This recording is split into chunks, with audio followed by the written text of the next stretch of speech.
Assalamualaikum warahmatullahi wabarakatuh. Jadi saya ingin membuat video ini ingin menjelaskan tentang Masjid Nabawi.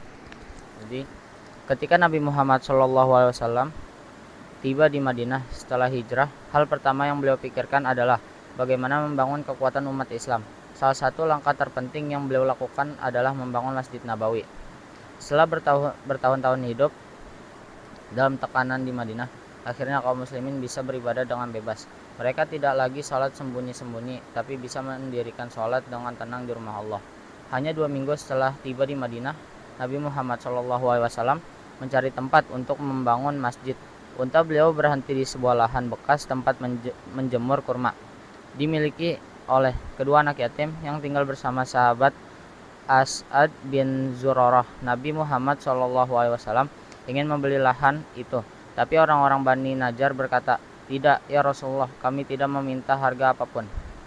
Namun Nabi Muhammad SAW tetap membayar harga dengan pantas karena tahu kedua anak yatim itu membutuhkannya. Lalu kaum muslimin mulai meratakan tanah dan menebang pohon kurma di lokasi itu. Masjid masih menghadap ke Baitul Maqdis sebagai kiblat pertama masa itu.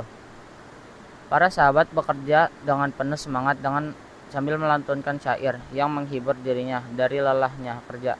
Nabi Muhammad SAW pun ikut mengangkat batu sambil bersenandung, "Ya Allah, pahala yang sesungguhnya adalah pahala akhirat, maka rahmatilah kaum Ansor dan Muhajirin." Di antara para sahabat, Ammar bin Yasir dikenal paling giat. Ia membawa 2 batu sekaligus, sedangkan yang lain 1. Nabi SAW berkata kepadanya, "Wahai Ammar, cukup satu batu saja." Ammar menjawab, "Aku ingin pahala yang besar di sisi Allah." Saat itu Nabi Muhammad berkata, "Kasihan Ammar, ia akan dibunuh oleh kelompok yang zalim." Ramalan ini terjadi bertahun-tahun kemudian. Ada juga seorang sahabat dari Yaman yang mahir mengelola tanah liat.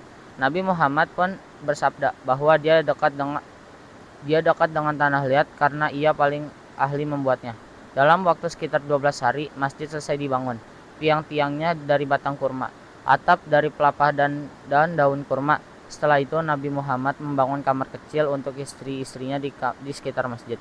Masjid Nabawi tidak hanya tempat sholat. Disinilah umat Islam belajar Al-Quran, menerima tamu, mengatur pemerintahan, bahkan tempat perlindungan bagi fakir miskin. Cahaya ilmu dan iman dari masjid ini menyebarkan ke seluruh dunia sampai hari ini. Mungkin cukup sekian cerita Masjid Nabawi dari saya. Mohon maaf jika ada salah. Mungkin Assalamualaikum warahmatullahi wabarakatuh.